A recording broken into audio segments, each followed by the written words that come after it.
The sea was lapping at the sand, and I could hear the waves roaring as they hit the shore. Birds tweeted and called around me while I walked down the beach on that warm, sunny morning. Everything was peaceful and tranquil, as it always was when I took my morning walk, until suddenly it wasn't.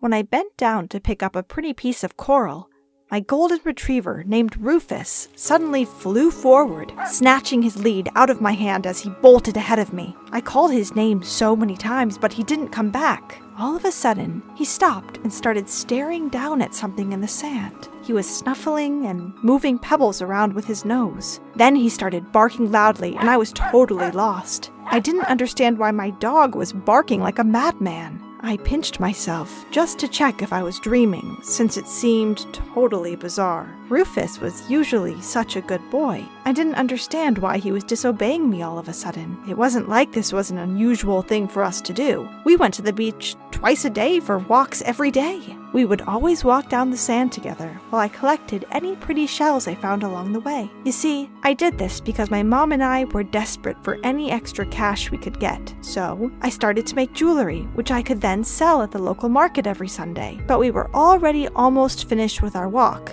and I'd barely found anything good enough for us to use yet. It was really disappointing, and I didn't have time to deal with whatever issue Rufus suddenly decided to have. So I ran forward and grabbed him by the collar. "What the hell, Rufus?" I asked before I looked down and noticed why he was acting so freaky. There was something huge poking out from the sand that Rufus had dug up. At first, I just wanted to pull him away and go home because it stunk so bad. It was like vomit mixed with garbage. I had to pinch my nose to keep me from barfing. "Come on, Rufus, let's go," I told him as I tried to tug him away again, but he wouldn't budge. I sighed and shook my head. I moved away from the awful smell and decided to just let him have his fun and take him back once he got bored. But as time went on, Rufus didn't give up, and I really wanted to get home. "Fine, you win," I told him as I walked back over to him. I decided to take it home with us so that Rufus could play with it, and I could get back and get on with my homework. So I took off my jacket and wrapped up the awful-smelling rock. It was stupidly heavy, though, and I could barely lift it. But eventually, I managed to tuck it into my bag. As soon as Rufus saw that I had the mysterious gray thing, he ran up to me and finally I was able to get home. I didn't think too much about the rock after that. I stuck it out in our backyard, where Rufus continued to sniff it and try to play with it for the rest of the day. But after that, it was pretty much gone from my head. It didn't help that I had far worse things to worry about. Because 6 months earlier, my dad had left my mom for another woman. He moved across the country, and we hadn't heard from him since. My mom and I couldn't really afford the rent on my childhood home, so we were selling everything we owned to try and get the money every month, but we were running out of things to sell. The day after Rufus and I found that strange rock on the beach, my mom showed me a letter that made my blood run cold. It was an eviction notice. I couldn't believe it. My heart felt like it shattered into a million pieces. Not only had I lost my father, but now I was losing my home. My whole world felt like it was falling apart. Everything happened so quickly then. My mom and I had to pack up the little belongings we had left and found a shelter that had room to take us in. I know it seems stupid, but I brought the rock with me since my dog had been so fond of it. So all I had left in the world was my mom, my dog, some clothes, and this stupid rock. The shelter wasn't exactly amazing, but it was nice to have a roof over our heads and somewhere comfortable to sleep. It beat sleeping on the streets, that's for sure. The people there were super weird, though. A lot of them clearly had mental health problems that they weren't getting any help for. Sometimes I woke up in the night to hear them screaming. But one day, an old man with a horrible cough stumbled into our room in the morning and stood there just staring down at my dog. I was super freaked out and cuddled up to my mom, waiting for him to leave, but he didn't. "What are you staring at?" I asked him. He pointed down at the rock my dog was curled up with. I couldn't believe that was what he was looking at. It was so stupid. I laughed. As a joke, I asked if he wanted to buy it from me. Straight away, the man's eyes lit up and he started nodding. I thought he was just another crazy homeless guy. So I laughed, and my mom did too, until he started getting angry at us. He started telling us that he wanted it, and he pulled money from his pocket, trying to hand it over to us. It was strange that he was so insistent, and that he had so much money at a homeless shelter. I asked him who he was, and he said he was there to visit someone. I was surprised. He wasn't a crazy, homeless man after all, and he was really interested in my dog's weird rock. "I'll give you $500 for it," he told me, and I had to stop my jaw from dropping. "How about 1,000?" I replied, thinking I would scare him off or he would stop teasing me. The man nodded and started pulling more cash out of his wallet. I couldn't believe my eyes. This wasn't a joke, and that man was really trying to buy the rock for $1,000. What did he know about the rock that I didn't? It was getting creepy and weird, so I ended up telling the guy to leave. He protested at first and told me I should take the money since I was homeless. I almost caved right then and there. After all, $1,000 could get us an apartment for a month together, but something just didn't feel right. I needed to find out what on earth this rock was, and fast.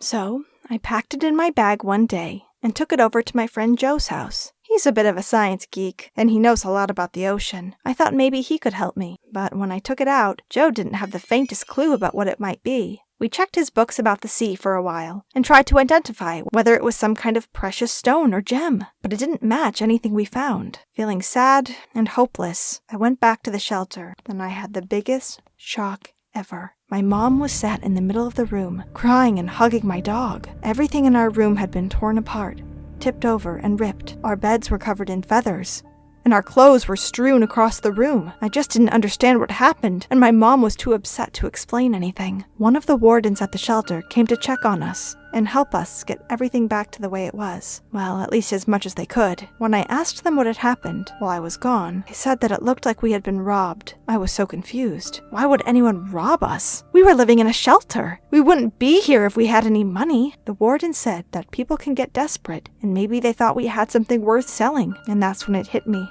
It had to be the strange rock, right? There was just no other explanation. I needed to find out more. So I went back to Joe and asked him to hide the rock at his house for me while I investigated. I didn't want to risk it getting stolen. Joe agreed, and we started to delve deeper into the internet. Joe ended up searching for similar stories to mine in local newspapers, and what we found changed everything. Joe said that every few years, people have found horrible-smelling rocks in the sand, which have been worth a lot of money. He found a picture of a woman holding one that was way smaller than mine, and it said that hers sold for $10,000. Apparently it was called ambergris, and it was actually whale vomit. Ew! I couldn't believe I'd been carrying around whale vomit. It was so bizarre. That's when I started to think that it had to be some kind of joke. But when Joe showed me the proof, I almost fainted. Joe and I decided to contact some businesses online to get an estimate for what it was worth. Since we had such a huge piece, lots of people came from all over the state to inspect it. After a few days,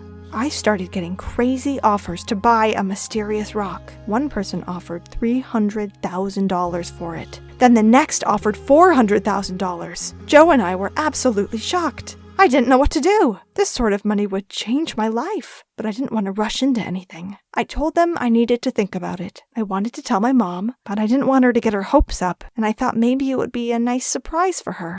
As I was entering the shelter that night, I was confronted by the strange old man again. This time, however, he didn't want to talk. He ran straight for me and grabbed my bag. He ripped it off my arm and searched inside it.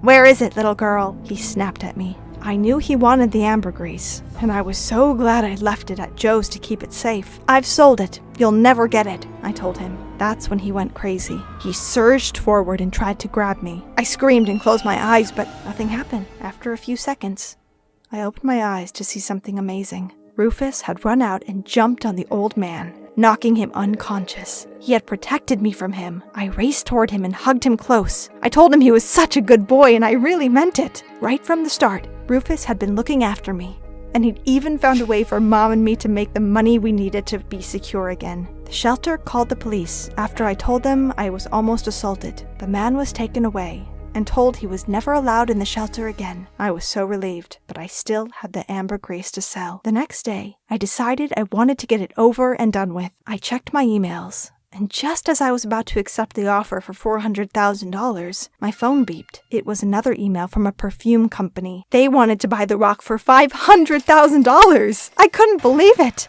I cried with happiness and accepted. So, what did you think of my story? Remember to like, comment, and subscribe for more content.